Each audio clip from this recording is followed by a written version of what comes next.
Bonjour tout le monde, on se retrouve aujourd'hui pour discuter maquillage petit prix. J'ai rempli devant moi une boîte, enfin le couvercle d'une boîte, avec pas mal de produits. Je ne vais pas pouvoir mettre tout ça sur mon visage, je vais faire un petit peu au feeling au cours de la vidéo. On est plutôt sur un crash test. Aujourd'hui, je vais tester pas mal de ces produits avec vous et puis je reviendrai ce soir vous montrer le résultat et l'évolution du make-up sur ma peau. J'espère que le programme vous plaît. Je zoome et je commence tout de suite, ça sert à rien de blablater pendant des heures sur une intro. Maquillons-nous, maquillons-nous. Alors, qu'est-ce que je vais utiliser sur mes yeux aujourd'hui? J'ai envie de tester ça. Ça, c'est une petite palette de chez ELF. Alors, ELF, j'ai commandé sur le site anglais. Je vous mets tous les liens dans la barre d'infos. C'est un site qui livre en France sans frais de douane. À partir d'un certain montant, vous avez les frais de port offerts. J'ai reçu ma commande en une semaine à peu près. C'est allé très vite. Les produits étaient en très bon état, rien de cassé, tout ça. Donc voilà, si jamais ça vous intéresse, sachez que c'est pas très compliqué de commander sur le site Europe de ELF. Donc, je vais aujourd'hui tester cette petite palette-là. Ce sont des nouveautés. Il s'agit des ombres à paupières petites bouchées. Et là, c'est la teinte citrouille sucrée. Il existe pas mal de teintes dans ces petites palettes-là.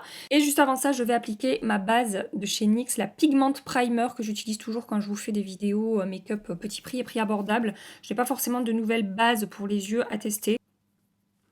Quand même, avant de passer à l'application, je vous ai préparé des swatchs. Sachez que ça a très bien swatché. J'ai fait un passage pour ces 4 fards. Donc je trouve que la pigmentation est très bonne. Par contre, je trouve que les lumineux se ressemblent quand même fortement. Il y a très peu de différence, je trouve, entre celui-ci et celui-ci. On verra sur les yeux ce que ça donne. Je vous remontre la palette. Voilà, ce sont ces 2 fards-là. Là, je trouve qu'ils se ressemblent beaucoup. C'est un petit peu... c'est dommage. Je vais commencer par ce fard mat ici. Je l'applique avec un JH31 de chez Morphe. Donc là, j'y suis retournée une fois chercher le fard pour intensifier un petit peu. J'ai pas poudré ma base et je trouve que ça se travaille plutôt bien par-dessus la base. Ça ne fait pas patchy. La pigmentation est correcte. C'est pas une pigmentation ultra intense, mais franchement, ça marche très bien pour ce fard-là. Je vais former un V ici à l'extérieur de mon œil et j'estompe en remontant aussi au-dessus de mon creux. Je vais maintenant prendre ce mat qui est plus foncé, ici. Et avec mon JH50, je vais intensifier mon coin externe. Donc je dépose ça en aplat. Et puis après, toujours avec le même pinceau, j'estompe les bords. Donc au niveau de la pigmentation, c'est pareil. C'est pas mal, c'est pas une pigmentation extrême, mais c'est tout à fait correct. J'arrive très bien à construire l'intensité dans mon coin externe, ça fonctionne. J'ai repris le pinceau précédent avec lequel j'ai appliqué la première teinte et je floute un petit peu dans mon creux, j'estompe pour pas qu'il y ait de démarcation, pour que ça soit bien fondu. Et ensuite, au doigt, je prends cette teinte-là. La texture est vraiment pas mal sous le doigt, on est sur une texture assez fondante, c'est pas mal du tout. Et donc, je vais déposer ça sur ma paupière mobile. Regardez, ça marque super bien. Alors là, c'est très joli. Ça s'est vraiment bien passé avec cette ombre lumineuse. Alors, on n'est pas sur quelque chose de très métallisé, mais on a une belle lumière, ça s'est bien fondu à la peau. Franchement, je suis pour l'instant contente de ce que je vois. Et je vais maintenant prendre cette teinte-là pour voir ce que ça donne, si on voit une différence sur les yeux. Bon, je vais l'appliquer dans mon coin externe. Donc c'est par-dessus le marron foncé, ça va peut-être du coup modifier un petit peu la couleur. Et je vous le confirme tout de suite, effectivement, ces teintes sont vraiment similaires appliquées sur les yeux. Après, il existe plein d'autres teintes. Je pense qu'il y a d'autres palettes dans lesquelles on aura des fards un petit peu plus différents. Mais voilà, mis à part ça, franchement, ça s'est vraiment bien comporté. J'ai maquillé mon deuxième œil avec cette petite palette et même constat, les fards se sont très bien comportés. On voit à peine la différence en regardant de plus près. En fait, celui le plus foncé là, celui que j'ai appliqué dans le coin externe, il est un peu plus bronze quand celui sur le coin interne est un petit peu plus chaud et orangé. Comme mascara, alors j'ai pas un nouveau mascara à tester, je vais utiliser celui que je vous ai présenté dans ma vidéo Luxe vs Dupe. C'est le Voluminous Butterfly de chez L'Oréal qui va apporter beaucoup de, je trouve sur mes cils, beaucoup de longueur. Ça manque un poil de volume à mon goût.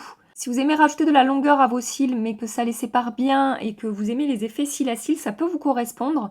Si vous recherchez vraiment du volume à la racine des cils, quelque chose qui va charger vos cils, là peut-être c'est pas celui-là que j'aurais tendance à vous recommander.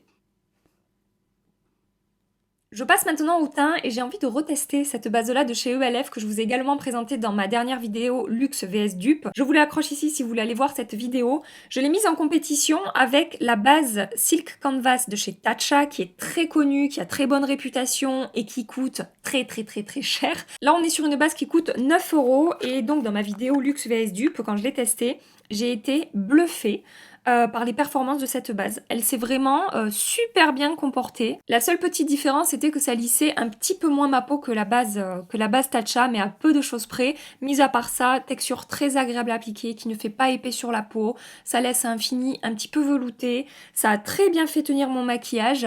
Je n'ai quasiment pas brillé le jour où j'ai testé cette base. C'était assez impressionnant avec ma peau mixte qui a besoin normalement vraiment de base qui contrôle mon excès de sébum, en particulier sur ma zone T. Et vu que je ne l'ai pas retestée depuis, et ben voilà, j'ai envie aujourd'hui de la remettre au test. Comme toujours, hein, si vous avez testé certains de ces produits, je vous attends dans les commentaires pour savoir ce que vous en pensez, si ce sont des produits qui fonctionnent pour vous ou pas. Et donc, pour pouvoir vérifier l'efficacité de cette base, il faut que j'utilise un fond de teint que je connais. Pour ça, je vais appliquer aujourd'hui le Infaillible 24 heures Fresh Wear de chez L'Oréal, qui fait partie de mes... Enfin, qui est, je crois, mon fond de teint de grande surface préféré. C'est pas, il fait partie. Je pense que c'est le numéro 1. Je mélange la teinte 150 et 130. Il est... Oh! Mon mélange n'est pas très bon, c'est un poil foncé, c'est pas grave. J'allais vous dire, il est très fin sur la peau, enfin en tout cas sur ma peau, attention. Forcément, il y a certaines personnes pour qui ce fond de teint ne fonctionne pas. Ça arrive hein, pour tous les produits de la planète. Mais voilà, sur ma peau, il est très fin, il a une très bonne tenue, il est seconde peau, il a une couvrance quand même, je trouve modulable jusqu'à moyenne. Il reste imperceptible du matin jusqu'au soir, il ne se déplace pas, il ne fait pas d'épaisseur, d'effet de matière, enfin vraiment, pour moi c'est une pépite ce fond de teint. C'est vraiment dommage d'avoir fait un mélange un petit peu plus foncé que ma peau, puisque le l'anti-cerne que j'ai à tester est un petit peu trop clair pour ma peau. Hein, donc vous imaginez le rendu, ça va être sympathique. Je vais tester aujourd'hui le l'anti-cerne également très connu de chez ELF. Vous avez été quelques-unes à me demander de tester ce produit. C'est le 16 heures Camo Concealer avec un fini mat. Attendez, laissez-moi vous montrer ça. Donc ça se présente hein, toujours avec ces applicateurs mousse, gros applicateurs mousse. Voilà, comme vous pouvez le voir, la teinte a l'air quand même assez claire. Pourtant la teinte c'est medium peach, donc je me disais qu'avec ce type de teinte ça irait. Et en fait en swatchant c'est beaucoup trop clair. J'aime bien la traduction pour l'applicateur mousse, ils appellent ça un pied de biche. Je vais appliquer mon anti-cerne au pied de biche. En général, quand on utilise un pied de biche sur quelqu'un, c'est plus pour lui défoncer la tronche que pour l'embellir. Les promesses de cet anti-cerne, il est censé avoir une couvrance totale, tenir 16 heures, avoir un fini mat, avoir une texture fine et imperceptible sur le contour de l'œil, très pigmenté, qu'est-ce qu'ils nous disent, et qui ne file pas dans les rides et les ridules, et voilà, qui tient vraiment très bien. On va voir ça. Oh, c'est clair quand même pour une teinte médium peach. Franchement, vous seriez attendu à ça, vous, du médium. C'est du médium, ça? Oh, faut pas déconner quand même, les gars. J'en ai appliqué 3 tonnes. Voilà. C'est dans ce genre de moment que j'apprécie beaucoup quand les produits oxydent un petit peu, vous savez. Parce que là, ça va être compliqué, je pense. Alors déjà, je peux vous dire que la texture est très fine. Ça, c'est sûr. Ça se fond très rapidement dans la peau, là. Je vous ai papoté 10 secondes et j'ai fini d'appliquer la première couche. Par contre, couvrance totale, non. Pas couvrance totale, en tout cas. Comparé à mes anti-cernes couvrance totale comme celui de L'Oréal, comment il s'appelle? Le More Than Concealer, le Infaillible aussi, ou à celui de chez Tarte, ou à celui de chez Too Faced. Là, je trouve qu'on a une couvrance quand même plus légère. Putain, je vais ressembler à rien. Il va falloir que j'en applique un peu au moins sur mon nez, ou je sais pas. Donc, je vous disais... Très facile à appliquer, texture très fine. Ça n'a pas voulu sortir. Je voulais vous dire, il sèche très rapidement mat. Des fois sur ces anti-cernes mat comme ça prend quelques minutes le temps que la matière sèche. Là, c'est tout de suite mat. Je me dis aussi que si la teinte medium peach avait vraiment été une teinte medium peach, peut-être que ça aurait quand même mieux camouflé mes cernes. Là, le fait que ce soit très clair comme ça, presque blanc sous... Non mais quelle horreur. Enfin, en tout cas, en retour caméra, là, c'est une abomination. Si ça avait été plus orangé, plus pêche et un petit peu plus foncé, comme son nom l'indique, ça aurait probablement beaucoup mieux camouflé mes cernes que là. Voilà. En attendant que l'anti-cerne sèche, je vais poudrer ma zone T avec une poudre que je connais également. Je vais utiliser aujourd'hui la Fit Me Loose Finishing Powder de chez Maybelline que j'ai en teinte 05 clair. C'est une excellente poudre hein, de finition qui contrôle bien mon excès de sébum, qui est invisible sur la peau, qui est de très bonne qualité. Voilà. Et je sais également que c'est une poudre qui fonctionne bien avec le fond de teint L'Oréal. J'ai déjà combiné ces deux produits. Et en général, ça se passe très bien. Je vous montre le rendu de l'anti-cerne maintenant qu'il a séché. Je trouve qu'il a plutôt un joli rendu sur le contour de l'œil. Pour l'instant, il ne fait pas sec. Il ne fait pas épais. Il s'est plutôt bien fondu à ma peau. Je trouve par contre qu'il a un petit peu filé quand même dans mes petites ridules là. Du coup, je le replace un petit peu avec le bout de mon éponge. Et on verra en fin de make-up ce que ça donne. Je n'ai pas poudré les contours de mon visage parce que j'ai ce produit-là de chez Kiko à tester aujourd'hui avec vous. Il s'agit du Sculpting Touch que j'ai en teinte 200 qui est un stick crémeux contouring et j'ai beaucoup aimé la teinte. Regardez, c'est un stick contour mais on est à la il y a quand même des sous-tons un peu chauds. C'est plutôt neutre en fait, j'ai envie de dire. C'est pas trop chaud, c'est pas trop froid non plus. J'aime beaucoup cette teinte. Je suis en train d'hésiter, je ne sais pas si je l'applique directement sur ma peau ou si je le prélève au pinceau. Je vais utiliser mon 122 de chez Zoeva. Écoutez, je vais commencer par l'appliquer comme ça. Si vous entendez des bruits de monstres, c'est mon ventre. Je suis désolée. J'ai faim ce matin, j'ai pas pris le temps de déjeuner. Oui, je sais, c'est pas bien. Donc, écoutez, j'y vais petit à petit pour pas me planter. Ah, j'en ai marre de ces cheveux qui collent. Et j'en rajoute petit à petit pour construire l'intensité que je veux. Et je le trouve plutôt facile à appliquer, ça se passe très bien. Ça ne décroche pas mon maquillage en dessous, ça ne me fait pas vraiment de démarcation. Il est pas mal ce petit bronzer là, enfin en tout cas pour un premier essai. Je suis plutôt contente du résultat. J'ai envie de le tenter à l'éponge de l'autre côté. Alors je sais qu'à l'éponge, il faut toujours en appliquer un petit peu plus, comme vous pouvez le voir. Parce que l'éponge a tendance à boire du produit. Mais en général, les produits crème comme ça, blush, bronzer, je préfère les appliquer au pinceau. Je trouve que c'est plus joli. Et là, vous voyez, je vais réitérer la chose, c'est-à-dire que non, je ne vais pas continuer à l'éponge. Je vais continuer directement au pinceau.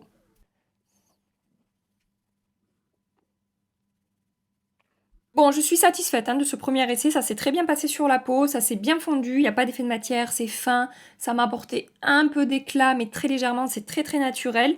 La seule chose que je remarque, c'est qu'il est plus chaud une fois travaillé sur la peau que finalement dans son stick ou quand je le swatch comme ça. Comme enlumineur, j'ai envie de tester un produit de la marque Morphe 2. C'est la marque qui me l'a envoyé, c'est un enlumineur liquide. Il s'agit du Gleam Catcher Illuminateur et je vais le tester aujourd'hui en teinte Moonbeam. On est sur un produit à nouveau avec un gros pied de biche. Oh ça va. J'ai un petit doute hein, sur la teinte, c'est quand même très rosé comme enlumineur, mais bon on va voir une fois travaillé à l'éponge ce que ça va donner. Je commence à travailler, à chauffer la matière sur le dos de ma main. Je vais venir la déposer ici, sachant que je n'ai toujours pas poudré le contour de mon visage, parce qu'on est encore sur un produit crème. Finalement, vous voyez, une fois qu'on travaille la matière, ça a un rendu plutôt subtil et naturel. Je pensais que ça serait beaucoup plus intense que ça. En même temps, la marque Morphe 2, c'est vraiment une marque qui propose des produits avec des finis justement naturels, un petit peu lumineux, facile à appliquer. Donc finalement, ça correspond bien à ce que propose cette marque. C'est vraiment très joli, hein. C'est très fondu, il n'y a vraiment pas d'effet de texture. Et je pense que c'est modulable, on peut avoir quelque chose de très naturel, très léger. Et si on en rajoute un petit peu, on peut construire un petit peu plus de lumière. Mais c'est pas mal, je suis contente de ce que je vois là. J'ai réussi à construire un petit peu plus d'intensité ici qu'ici, donc oui, je trouve que c'est plutôt modulable. Après, si vous aimez les enlumineurs très très très intenses, non, je pense que ça ne vous conviendra pas. Pour poudrer le contour de mon visage maintenant, vous savez, en général, j'aime utiliser des poudres qui vont apporter un petit peu d'éclat, un petit peu de lumière, mais de manière très naturelle. Et pour ça, j'ai encore un produit de chez ELF à tester avec vous aujourd'hui. Il s'agit de la poudre Halo Glow Setting Powder que j'ai en teinte light et qui coûte 9 € sur le site de ELF. Donc on reste sur une poudre à un prix tout à fait abordable. C'est une poudre qui est censée vous apporter un effet filtre, ils disent dans la description, qui va lisser votre peau, qui va smoother votre peau, flouter un petit peu les pores, les imperfections, etc. Et qui va vous apporter un petit glow naturel, effet seconde peau, apparemment super joli. Voilà, donc quand j'ai vu le descriptif, évidemment que j'ai eu envie de tester ça. Ça se présente comme ça dans le boîtier. Vous savez, ce sont ces tamis là qu'on peut, voilà, on peut faire pivoter pour boucher les trous pour pas que ça en mette partout. Je vais appliquer ça avec mon Sheer Powder de chez Smashbox et je vais l'appliquer délicatement sur les contours de mon visage. Et j'essaie vraiment de juste effleurer ma peau avec le pinceau pour pas faire bouger le bronzer. Et je vous avoue que j'ai l'impression que ça a fait bouger le bronzer. Ouais, ça a un petit peu fait bouger mon bronzer. Je vais continuer les tests, hein, évidemment, de ce bronzer, je vous en reparlerai. Et cette poudre LF, effectivement, je ne sais pas si vous le verrez sur mon front, elle est en train de m'apporter un petit éclat trop beau sur la peau. C'est très très joli en termes de texture de peau. Elle est complètement fondue, je la vois pas en fait. J'ai pas l'impression d'avoir appliqué de la poudre. Par contre, mon bronzer là ça fait des taches, c'est pas beau du tout. Mais par contre cette poudre LF, là je suis très très contente de ce que je vois. Comme blush maintenant je vais utiliser ce produit là de la marque Wet n Wild. Donc là on est sur une marque tout petit prix à nouveau. Il s'agit du Color Icon Blush que j'ai en teinte Pearlescent Pink. Et on est sur ce genre de blush lumineux, à la fois rose et à la fois un petit peu doré. Et je vous avoue qu'au swatch, la texture a l'air vraiment pas mal. Ça n'a pas l'air épais, ça n'a pas l'air poudreux sur la peau. On va voir au pinceau comment ça se comporte. Mais j'ai beaucoup d'espoir par rapport à ce blush. Je pense vraiment qu'il peut être sympa sur la peau. Donc je vais y aller très délicatement parce qu'il est quand même assez vif. Et il a l'air également très bien pigmenté. Donc je préfère y aller petit à petit.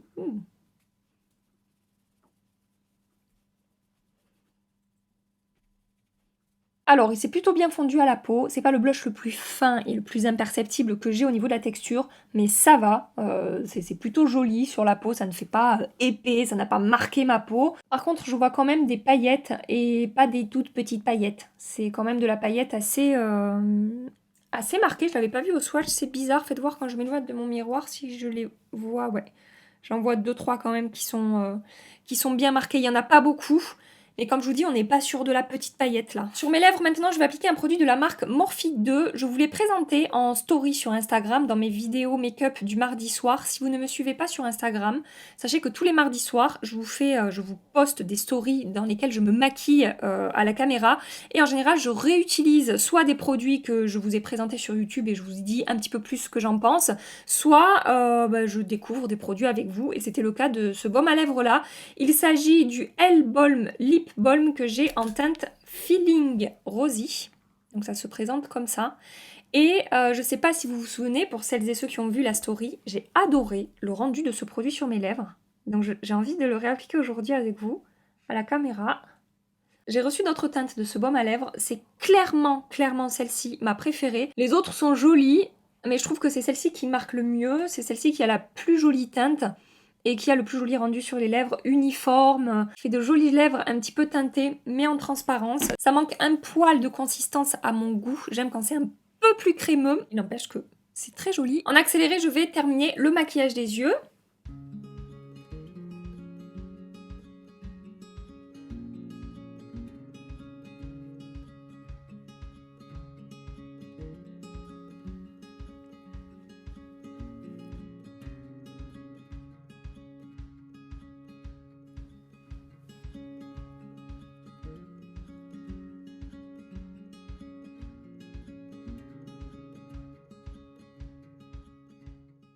Étape finale de ce maquillage, je vais appliquer un spray de finition matifiant. Il s'agit du Quick Fix X de la marque XX Revolution. Donc c'est un spray qui va prolonger la tenue du maquillage et qui va contrôler l'excès de sébum au cours de la journée. Je l'ai également testé dans ma vidéo Luxe vs Dupe. J'ai vraiment eu l'impression que ce spray tenait ses promesses. Bon, je l'avais mis en compétition avec le All Nighter Ultra Matte de chez Urban Decay. Et j'ai pas vu de différence des deux côtés. Donc aujourd'hui, je vais le tester sur tout mon visage. Alors je trouve le spray agréable à appliquer au niveau de la finesse de la brume en fait du spray qui se dégage.